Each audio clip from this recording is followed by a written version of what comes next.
প্রিয় দেশবাসী, আসসালামু আলাইকুম। Breaking news. একটা কথা আছে না, গরিবের কথা বাসি হলো ফলে। আমি যে ভবিষ্যৎবাণী করছিলাম এনসিপি টুকাইদের নিয়ে, তা অক্ষর অক্ষরে পালন হচ্ছে, প্রতি পদে পদে সত্যি প্রমাণ হচ্ছে। আমি বলছিলাম যে এনসিপির নেতারা বাংলাদেশের কোথাও যাইয়া আশ্রয় পাবে না, তাদেরকে যেখানে পাবে সেখানে জনগণ ফিটাবে। ঠিক তেমনি আবারও এনসিপির মুখ্য সমন্বয়ক নাসির পাটোয়ারি মানে ডারবি পাটোয়ারির উপরে আক্রমণ হয়েছে, তার গাড়ি বহরে আক্রমণ হয়েছে। আর সে ঘটনা কোথায় করছে জানেন? আপনারা জানেন কয়দিন আগে ঝিনাইদহে নাসির পাটোয়ারির উপরে ডিম নিক্ষেপ হয়েছে, ডিম থেরাপি চলছে, সেগুলো নিয়ে মামলা হয়েছে, গ্রেপ্তার হয়েছে, অনেক কিছু হয়েছে। কিন্তু এবার ধরা গেছে কোথায় জানেন? ভারতের সীমানায় বেনাপুলে। সেখানে গেছিল নাসির পাটোয়ারির গাড়ি বহর, আর সেই গাড়ি বহরে হামলা চালিয়েছে। কারা চালাইছে তার কোনো হদিশ নাই, তবে তার গাড়ির গ্লাস ভেঙে গেছে, 4-5 জন আহত হয়েছে। পাটুয়ারি মোটামুটি সুস্থই আছে, কিছু হয় নাই পাটুয়ারির, তবে গাড়ি বহরে হামলা হয়েছে। হামলার পরে দিল্লি না ঢাকা, দিল্লি না ঢাকা স্লোগান দিছে এবং সেখানে সে গেছে সীমান্ত সফর করতে। সেখানে গিয়ে বলছে ভারতের সীমানা হত্যা বন্ধ করতে হবে, না হলে আমরা ভারত দখল করে নেব, ভারতকে আমরা খেয়ে ফেলবো।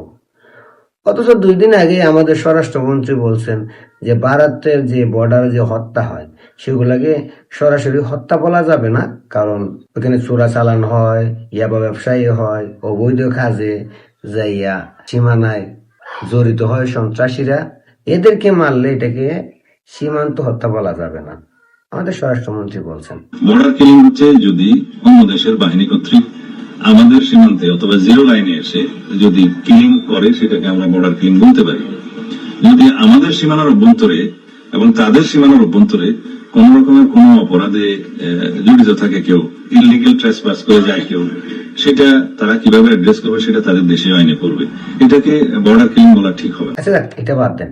এবার নাসির পাটোয়ারির উপর যে হামলা হইল, এটা কি প্রমাণ করে? এটাই কি তাদের নতুন রাজনৈতিক বন্দোবস্ত, যে রাজনৈতিক বন্দোবস্তের কারণে এরা বাংলাদেশে যেখানেই যাচ্ছে, যেদিকেই যাচ্ছে, পাবলিক ধরে ধরে পিটাচ্ছে? কেন পিটাচ্ছে? এরাই তো শিখাইছে। অনেকে আছেন, অনেকেই আবার বলতেছেন যে না, এই গাড়ি বহরে হামলা করাটা ঠিক হয়নি, এগুলো রাজনীতির পরিচয় নয়, এই রাজনীতি বন্ধ করতে হবে। কিন্তু ভাই, এই ডিম মারা, হামলা, মব, এগুলা তো এই এনসিপির হাত ধরেই বাংলাদেশে এসেছে, তাই না? মব কালচার কারা নিয়ে আইছে? এই এনসিপি টুকাইরা নিয়ে আইছে। ডিম মারা, এগুলা কারা নিয়ে আইছে?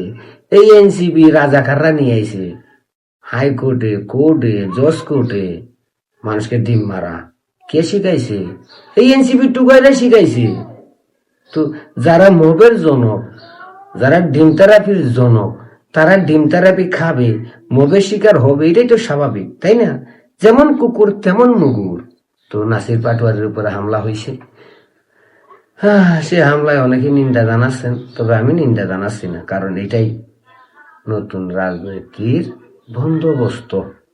যেটা এরা শুরু করছে, এদের উপর দিয়ে এটা শেষ হবে, কারণ দেশের মানুষ এখন পরিপূর্ণভাবে বুঝে গেছে এনসিপি রাজাকারের নাতিপতি, জুলাই মঞ্চ, ইনকেলাব মঞ্চ আর জামাত, এরা এখনো পাকিস্তানের দোসর হয়েই বাংলাদেশে আছে। এখনো তারা এই বাংলাদেশকে পাকিস্তান বানাতে চায়, আর তাই এরা 71 মানে না, মুক্তিযুদ্ধ মানে না, স্বাধীনতা মানে না, 71-এর ইতিহাসকে মানে না। আর তাই মানুষ এখন 71 বিরোধীদের যেখানেই পাচ্ছে সেখানেই গণায় দুলায় দিচ্ছে, দৌড়াচ্ছে, পিটাচ্ছে, আরো পিটাবে। যত দিন যাবে ততই এদেরকে পাবলিক ধরে ধরে পিটাবে আর জিজ্ঞেস করবে, 1000 কোটি টাকার মালিক কেমনে হয়েছ সোনা? মুখে ভারত বিরোধিতার কথা বলো, গোপনে ভারতের সঙ্গে বৈঠক করো কেন সোনা?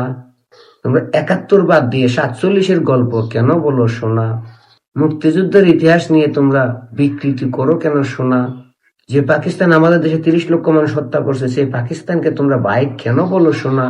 গোলাম আজম রাজাকার, সেই গোলাম আজমকে তোমরা নেতা মানো কেন সোনা?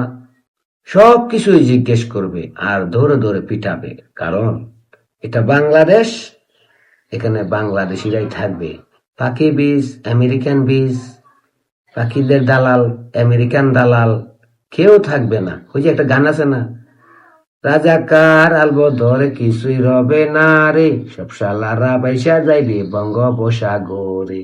আমি বলবো পাখি বীজ, আমেরিকা বীজ কিছুই রবে না রে, সব শালারা পালাই যাবে পাকিস্তান আর আমেরিকা শহরে। পালাবে, সবাই পালাবে।